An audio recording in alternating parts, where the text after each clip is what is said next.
ونصلي ونسلم على رسوله الكريم أما بعد فأعوذ بالله من الشيطان الرجيم بسم الله الرحمن الرحيم وقال الذين لا يرجون لقاءنا لولا أنزل علينا الملائكة أو نرى ربنا لقد استكبروا في أنفسهم وعتوا عتوا كبيرا يوم يرون الملائكة لا بشرى يومئذ للمجرمين ويقولون حجرا محجورا وقدمنا إلى ما عملوا من عمل فجعلناه هباء منثورا أصحاب الجنة يومئذ خير مستقرا وأحسن مقيلا ويوم تشقق السماء بالغمام ونزل الملائكة تنزيلا الملك يومئذ الحق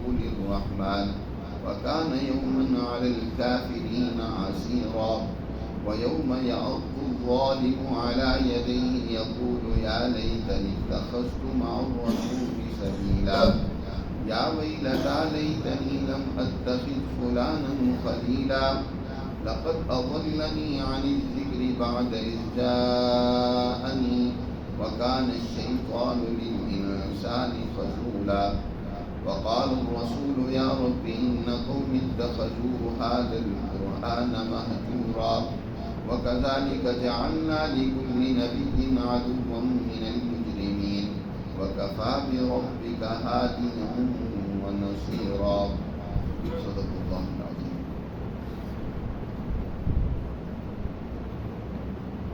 یہ سورہ فرقان کا تیسرا رکوع ہے. اس سورہ مبارکہ میں اللہ سبحانہ و تعالی نے مشرکین کے اعتراضات کا ذکر کر کے ان کا بہت ہی مدلل اور مثبت جواب دیا. مشرکین کا ایک اعتراض یہ بھی تھا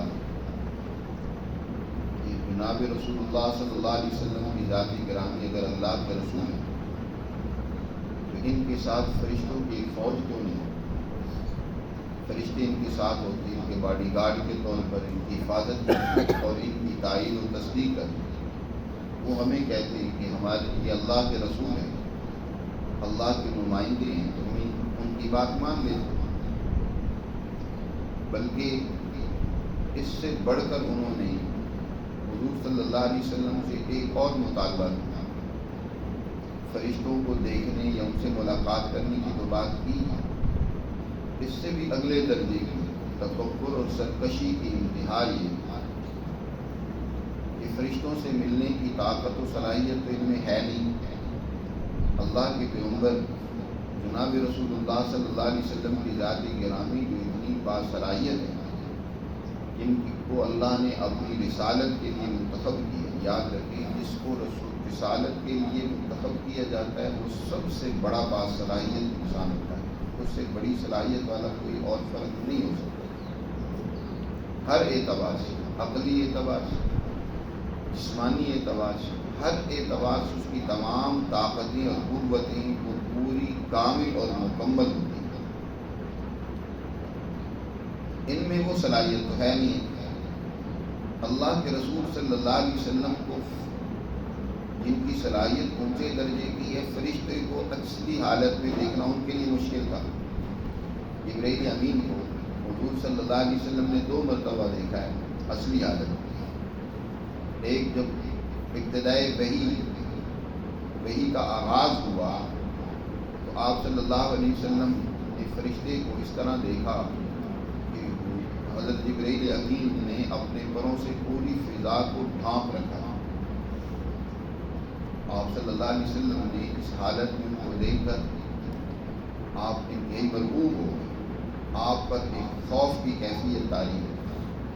آپ انتہائی گھبراہٹ کے ساتھ گھر میں تشریف لاتے ہیں اور خدیجہ رضی اللہ تعالیٰ عنہ سے کہا زمینونی مجھ پر کوئی کمبل اڑا دو، مجھے انی لخشیت علی نفسی، مجھے اپنی ذات پر خوف اور ڈر لگ رہا ہے کہ میری ہلاکت نہ ہو. اتنے آپ صلی اللہ علیہ وسلم خوف زدہ ہو. اللہ کے رسول جو سب سے اونچی صلاحیت کے حامل ہیں، وہ فرشتے کو اصلی حالت میں دیکھنا ان کے لیے ممکن نہیں ہے. تو یہ کیا فرشتوں کو دیکھ سکیں گے؟ لیکن یہ تو ایک طرف رہی، اس سے اگلا مطالبہ انہوں نے کر دیا، کہنے لگے کہ ہم تب آپ پر ایمان لائیں گے کہ اللہ میاں کو ہم اپنی آنکھوں سے خود دیکھیں، اللہ میاں ہمارے سامنے۔ تکبر کی انتہا، سرکشی کی انتہا، اللہ جل شانہ کو دیکھنا، کس کے اندر ہمت ہے اس میں؟ کل قیامت کے دن بھی اللہ سبحانہ و تعالیٰ کی ذات عالی کا کوئی مشاہدہ نہیں کر سکے گا، اس میں بھی اختلاف ہے۔ راجح قول یہ ہے کہ اللہ کی ذات کا تو کوئی مشاہدہ کرنے کی طاقت و ہمت رکھ ہی نہیں سکتا۔ کل جو اللہ کا بھی دیدار ہوگا وہ اللہ کے نور اور تجلیات کا دیدار ہوگا۔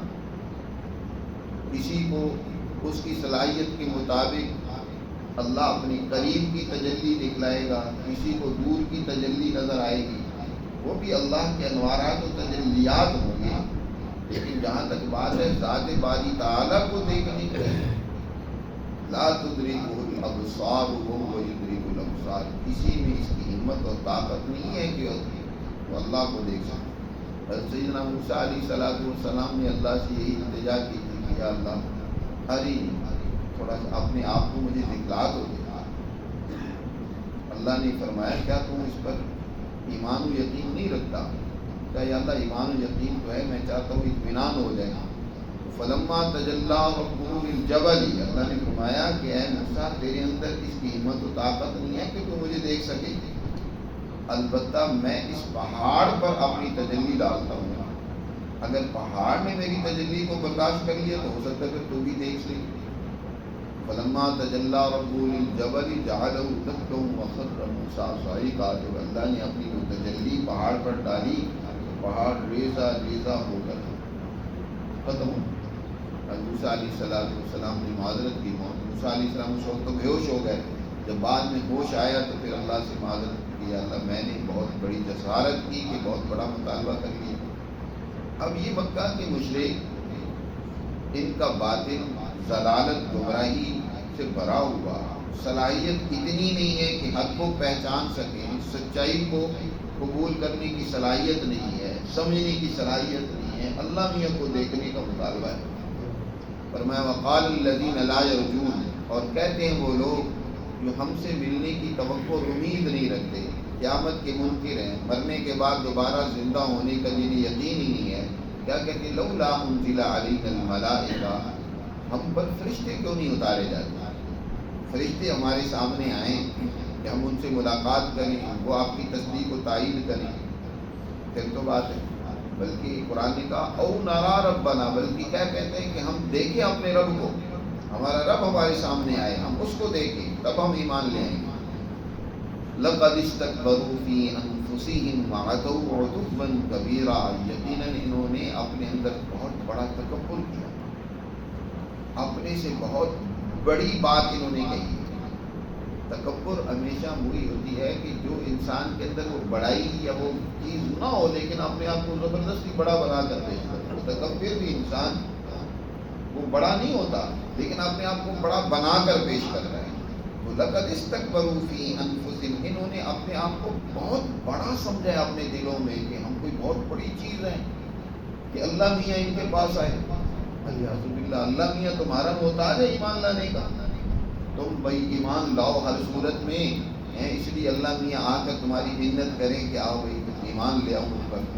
لقد استکبروا فی انفسہم وعتوا عتوا کبیرا، اور انہوں نے بہت بڑی سرکشی سے کام لیا۔ یاد رکھو اللہ کسی کے ایمان کا، کسی کے عمل کا محتاج نہیں ہے، بلکہ بندے محتاج ہیں کہ وہ اللہ پر ایمان رکھیں۔ یہ جو ہم اعمال کرتے ہیں، احکامات بجا لاتے ہیں، اس میں اللہ میاں کا کوئی فائدہ نہیں ہے۔ یاد رکھو سب نافرمان ہو جائیں، سب سرکش ہو جائیں، اشقا علی الناس ہو جائیں، تب بھی اللہ کی شان، عظمت، اس کے مقام و مرتبہ میں کوئی کمی نہیں آتی، بلکہ انسان محتاج ہے کہ اگر اللہ میاں ہم سے خوش رہیں گے، ہماری بگڑی بن جائے گی، ہمارے حالات درست ہو جائیں گے، میرا کچھ سنور جائے گا، تو اللہ سبحانہ و تعالی کی عظمت اور شان اور مقام و مرتبہ کو ایک انسان کو سمجھنا چاہیے. وہ ہمارے اعمال کا، ہمارے ایمان کا محتاج نہیں ہے، بلکہ اپنی حقیقت کو سمجھنا چاہیے کہ ہماری کیا حیثیت ہے. لقد استكبروا في انفسهم وعتوا عتوا كبيرا. فرشتے تو دو ہی وقت نظر آئیں گے، یا تو جب ان پر اللہ کا عذاب آنا ہو اس وقت فرشتے آتے ہیں، یا پھر کل قیامت کے دن فرشتے ان کے سامنے آئیں گے. وہاں کل قیامت کے دن تو مومنوں کے سامنے بھی آئیں گے، اور ان جہنمیوں اور ان کافروں اور نافرمانوں کے سامنے بھی ہیں. اور اس وقت نافرمانوں کو تو وہ سخت سرزنش کریں گے.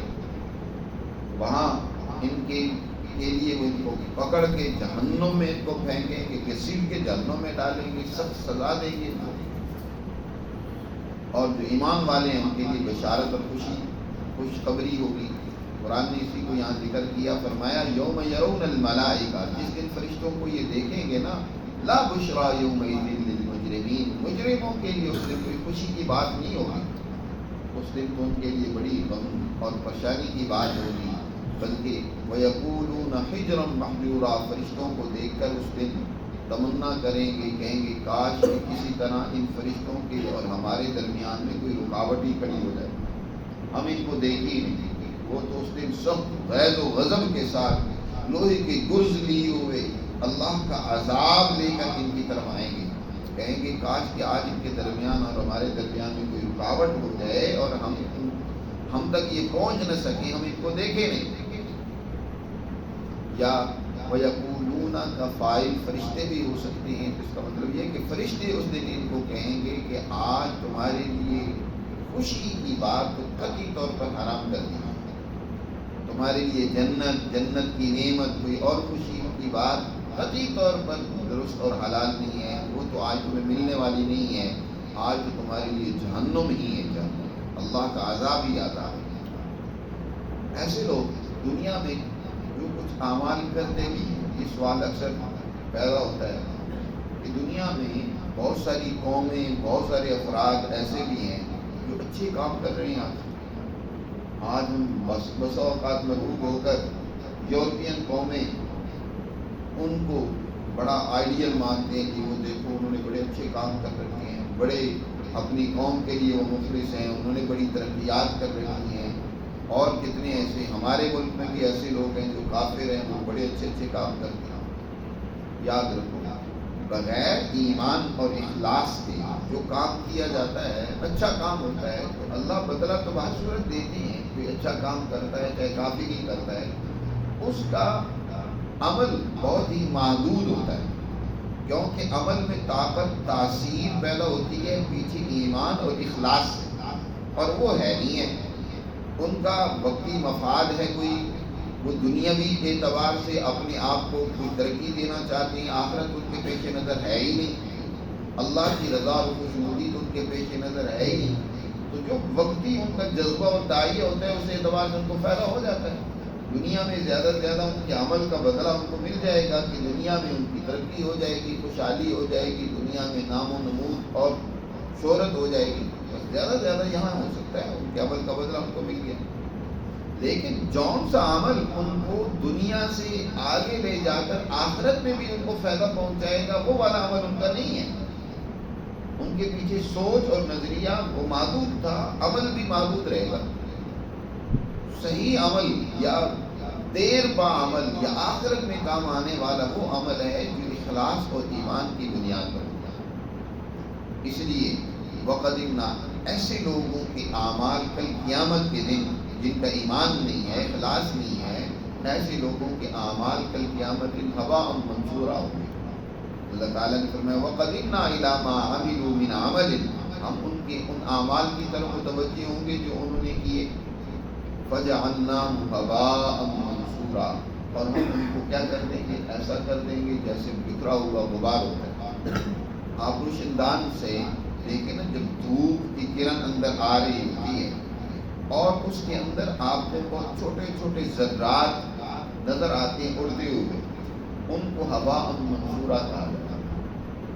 فرمایا کہ ہم ان کے اعمال کو ایسے ہوا منصورا بکھرے ہوئے وہ چھوٹے چھوٹے ذرات کی طرح کر دیں گے، بکھیر دیں گے، جن کی کوئی حیثیت نہیں ہے. تو ان کے وہ اعمال، ایک بات یہاں سمجھ لیں، اولا تو ایسی قوموں کا عمل بہت ہی محدود سطحی مفاد پرستی پر ہوتا ہے.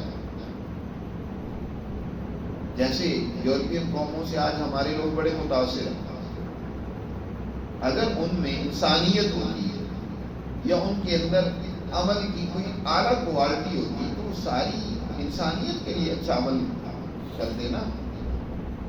صرف اپنی قوم کے لیے اور باقیوں کے اوپر ظلم مسلط کرنا، باقیوں کے اوپر قتل و قتال، غارت گیری، تباہی و بربادی مسلط کرنا اور ان کو لوٹ کر صرف اپنی قوم کو ترقی دینا، یہ انسانیت ہوتی ہے؟ یہ تو حیوانیت ہے. وہ حیوانیت سے وہ اوپر نہیں اٹھے. یہی قومیں جن کی آج ہم تعریفیں کرتے کرتے تھکتے نہیں ہیں، دنیا بھر میں آپ تحقیق کریں گے تو انہوں نے اس وقت جنگیں مسلط کر رکھی ہیں، ظلم و بدماشی مسلط کر رکھی ہے، انتشار و افتراق پیدا کر رکھا ہے. یہی دنیا کی قوموں کو لوٹ رہی ہیں اور دنیا کی قوموں کو لوٹ کر یہ انہوں نے اپنے آپ کو تو ترقی دے دی، لیکن کیا باقی انسان نہیں ہے؟ کیا افریقہ کے ممالک وہ انسان نہیں ہے وہاں کے رہنے والے؟ اور ان کے سونے کو لوٹ لوٹ کر انہوں نے اپنے آپ کو تو ترقیات دے دی ہیں، لیکن ان بیچاروں کے لیے وقت کا کھانا بھی وہ میسر ان کو نہیں ہوتا. تو ایسے لوگ تو ظالم و درندہ صفت ہوتے ہیں. ان کے عمل کی کیا حیثیت ہے؟ وہ اگر کوئی اچھا عمل اپنی قوم کے لیے وقتی طور پر کر بھی رہے ہیں تو ان کا عمل ایسا نہیں ہے کہ اس کے اوپر ان کو کوئی اجر ملے، کوئی داد ملے، بلکہ ان کا عمل ہوا منصورہ ہوتا ہے. بکھرے ہوئے ذرات جو ہوتے ہیں ان کی طرح ان کا عمل ہوگا، اس پر ان کو کوئی اجر نہیں ملے گا. اصحاب الجنہ، جن کے اعمال مضبوط اور پائیدار ہوں گے، ایمان و اخلاص کی بنیاد پر ہوں گے، انسانیت کی بنیاد پر ہوں گے، ایسے لوگوں کو اللہ جنت عطا فرمائے گا. اور وہ جنت جہاں ان کو رہنے کی، آرام کی جگہ ملے گی، کیا ہی بہتر جگہ ہے. اصحاب الجنہ، جو جنت والے ہیں، یومئذ، اس دن یعنی کل قیامت کے دن، خیر مستقرا و احسن مقیلا، ان کو ٹھہرنے کے لیے جو جگہ ملے گی وہ بھی بڑی بہترین ہوگی اور آرام کرنے کی جگہ بھی ان کے لیے بڑی بہترین ہوگی. یعنی جو ان کو مکان محلات ملیں گے اور اسی طرح ان کی جو آرام کے لیے جو جگہیں ہوں گی بہت ہی زبردست ہوگی. خیر مستقر و احسن مقیلا، مقیلا قیلولہ سے ہے. قیلولہ کہتے ہیں دل کو آرام کرنا، تھوڑی دیر کے لیے جسم کو آرام دینا. چاہے وہ دن کا آرام ہو یا رات کا آرام ہو، تو آرام کی جگہ اور اسی طرح جو ان کے مکان اور مستقر ہوں گے وہ بہت ہی زبردست ہوں گے اہل جنت. وَيَوْمَ تَشَقَّقُ السَّمَاءُ بِالْغَمَامِ وَنُزِّلَ الْمَلَائِكَةُ تَنزِيلًا. فرشتے کل قیامت کے دن آئیں گے، یہ آسمان پھٹے گا اور بادلوں کی طرح فرشتے آسمانوں سے اتریں گے، سفید بادلوں کی طرح فرشتے آئیں گے. یوم تشقق السماء بالغمام ونزل الملائکۃ تنزیلا، اور فرشتے اتارے جائیں گے اس دن، کل قیامت کے دن. یہاں اس کائنات میں بھی فرشتے اتریں گے جی، اور جماعتوں کی صورت میں فرشتے آئیں گے مختلف ذمہ داریوں کے ساتھ. اہل جنت کو خوشخبری دینے کے لیے اور جہنمیوں کو سزا اور ڈانٹ ڈپٹ پلانے کے لیے وہ اتارے جائیں گے. اس دن یاد رکھو، الملک یومئذ الحق للرحمن، اس دن بادشاہ صرف اللہ کی ہوگی. آج تو اللہ نے انسانوں کو ایک مہلت دے رکھی ہے کہ وہ جو کام کرنا چاہیں کریں. کوئی آج دنیا میں اپنے آپ کو حکمران سمجھ کر دنیا کی طاقت و قوت اور پاور کسی درجے میں کسی قدر حاصل کر کے وہ اپنے آپ کو غلط کاریوں میں، بدماشیوں میں، عیاشیوں میں اور دنیا میں غرور و تکبر میں مبتلا کر لے. لیکن کل قیامت کے دن یہ جو مجازی اور عارضی حکومتیں، طاقتیں، قوتیں اللہ نے دے رکھی ہیں یہ بھی سب ختم. آج بادشاہ صرف اللہ کے. اللہ تعالیٰ پوچھے گا کہاں ہے وہ حکمران؟ این الملوکون، این الجبارون، کہاں ہے وہ ظالم، کہاں ہے وہ حکمران؟ لمن الملک اليوم، بتاؤ آج کس کی بادشاہت ہے، آج کس کی حکمرانی ہے؟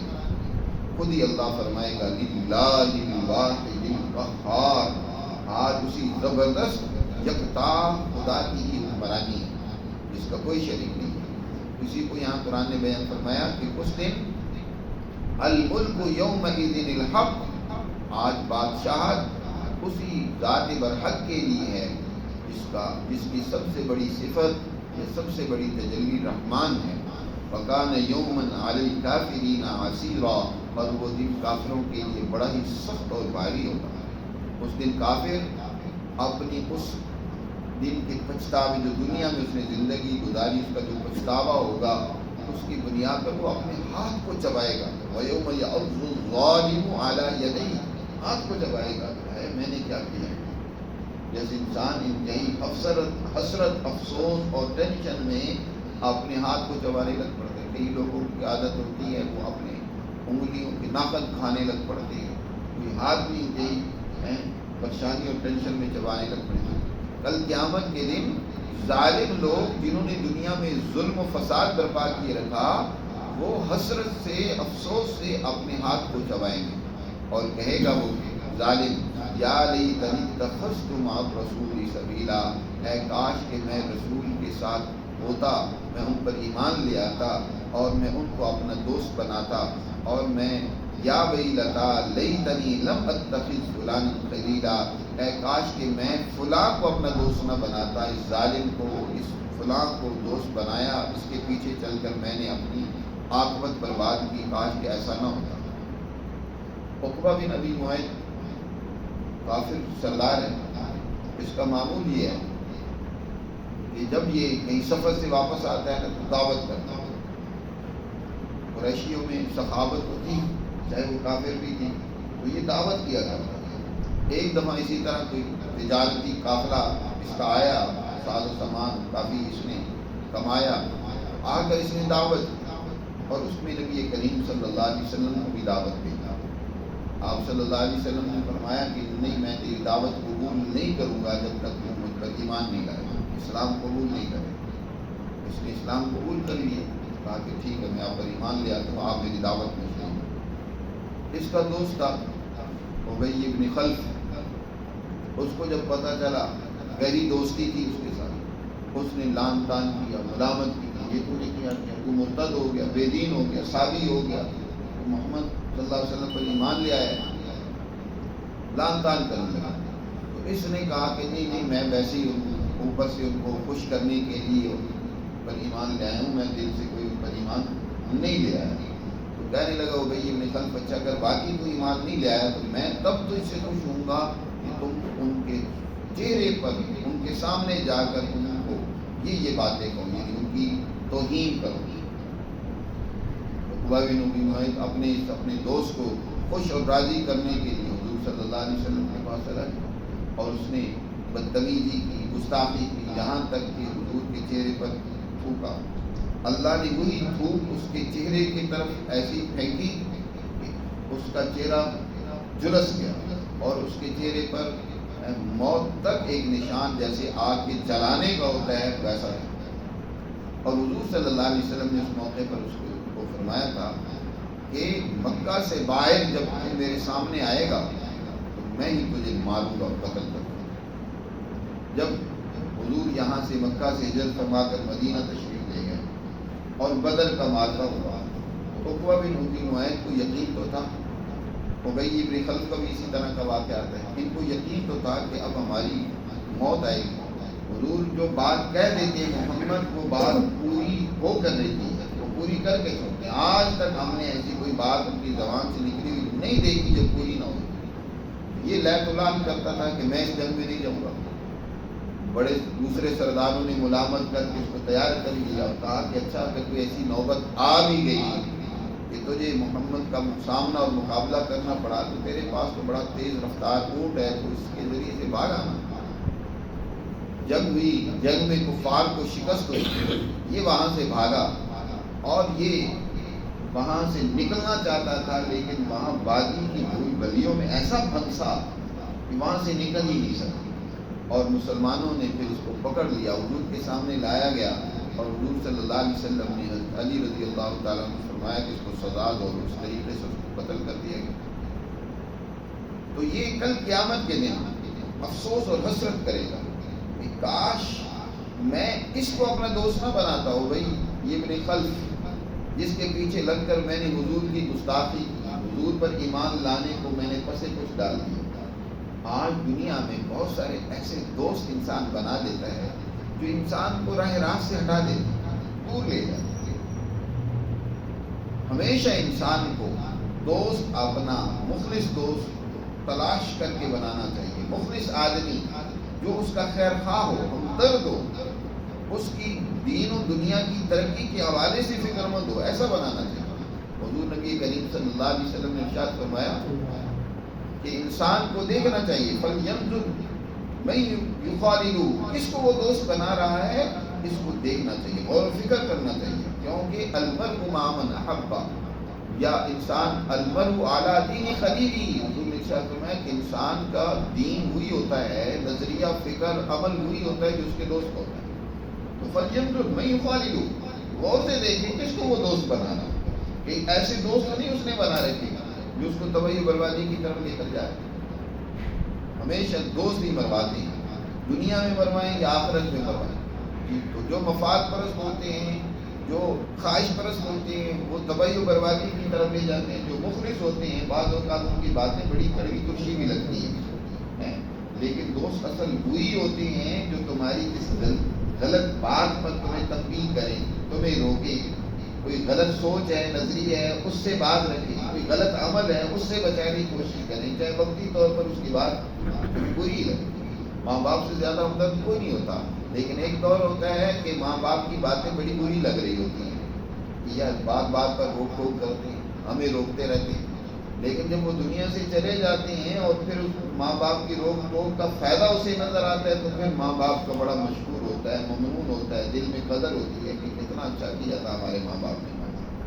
تو اسی طرح کل قیامت کے دن انسان کو پتہ چلے گا، دنیا میں بھی اللہ بس اوقات دکھلا دیتی ہیں، جب انسان کو عقل آتی ہے، سمجھ آتی ہے کہ میرے دوست نے میرے ساتھ کتنا اچھا تعاون کیا۔ اس لیے انسان کو کل تو لازمی پتہ چل جائے گا، دنیا میں نہ بھی پتہ چلے، اس لیے اپنے دوست تلاش کرنے چاہیے، اچھے دوست بنانے چاہیے۔ اللہ تعالیٰ یہی بات فرما رہے ہیں کہ کل قیامت کے دن یہ انسان کہے گا یا ویلتا لیتنی لم اتخذ فلانا خلیلا، اے کاش کہ میں فلاں کو اپنا دوست نہ بناتا، لقد اضلنی عن الذکر بعد اذ جاءنی، اس نے مجھے گمراہ کر دیا تھا، ذکر اور نصیحت کو قبول کرنے سے اس نے مجھے روک دیا تھا، دور کر دیا تھا، جبکہ وہ میرے پاس نصیحت آ چکی، مجھے سمجھ آئی، لیکن اس کی وجہ سے میں اس سمجھ سے دور ہو گیا۔ یا ذکر سے مراد قرآن ہے کہ قرآن جب آیا میرے پاس تو اس کو قبول کرنا چاہیے انسان، اس کی نصیحت حاصل کرنی چاہیے تھی، لیکن دوستوں میں لگ کر میں نے اپنا راستہ بدل دیا۔ وَقَانَ الشَّيْطَانُ لِلْإِنسَانِ خَذُولًا، اور یاد رکھو شیطان انسانوں میں سے بھی ہوتا ہے اور جنوں میں سے بھی ہوتا ہے۔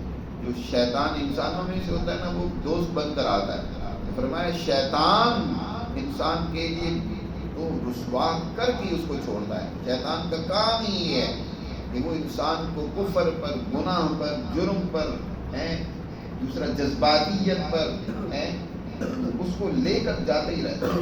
اور یاد رکھو ایک بات، جہالت جو سب سے بڑی خرابی ہے، جہالت نام جذباتیت کا، تشدد کا ہے کہ انسان عقل و شعور سے کام نہ لے، سوچے نہیں، سمجھے نہیں کہ جو میں یہ کر رہا ہوں کیا اس کا نتیجہ ٹھیک ہے یا غلط ہے، اس کی حقیقت کیا ہے، غور و فکر سے کام نہ لے، عقل و شعور سے کام نہ لے، آپ جذباتیت سے کام لے۔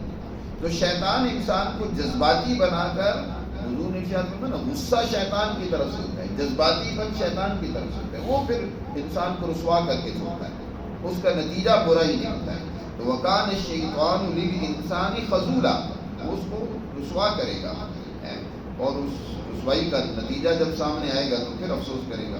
وقال الرسول، اور اللہ کے رسول یعنی نبی کریم صلی اللہ علیہ وسلم کل قیامت کے دن ایسے ظالموں اور کافروں کے بارے میں شکایت کریں گے اللہ کے حضور، یا ربی ان قوم اتخذوا هذا القرآن مہجورا، اے میرے رب بے شک میری اس قوم نے اس قرآن کو چھوڑ رکھا تھا۔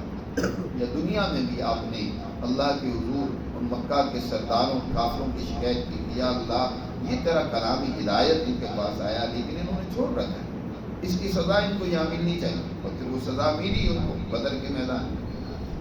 وَكَذَلِكَ جَعَلْنَا، حضور صلی اللہ علیہ وسلم کو تسلی دی جا رہی ہے، اے پیغمبر یہ تو ہمیشہ سے رہا ہے، سچائی کے دشمن ہمیشہ سے رہے ہیں، سچے لوگوں کے دشمن ہمیشہ سے رہے ہیں۔